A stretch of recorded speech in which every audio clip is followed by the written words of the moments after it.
kung gusto niya ay safety talaga, wag kayong bibili nito.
Guys, ito nga pala yung nabili natin sa TikTok. At kung kayo nga pala ay bibili at kayo naghahanap ng helmet na mura, kayo kung gusto niya ay safety talaga, wag kayong bibili nito. At napakagaan tapos yung foam niya sa loob ay malambot lang. Tapos itong kanyang pinaka-plastic sa labas, talagang manipis lang at malambot.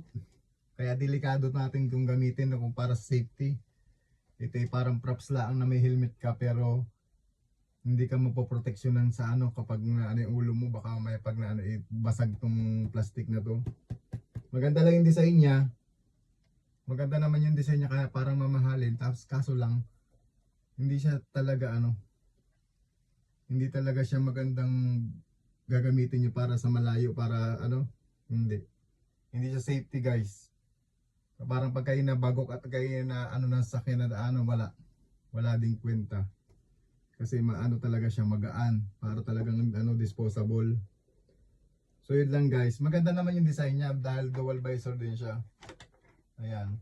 Pero nasa sa inyo naman kung bibili kayo ng ganitong klaseng ng ganitong klaseng helmet. Atin lang tinry kung mukha bang matibay ba. Pero tingin ko hindi talaga manipis talaga siya, guys. Para lang siyang basong plastic. Tapos yung foam niya sa loob hindi rin ganun katigas.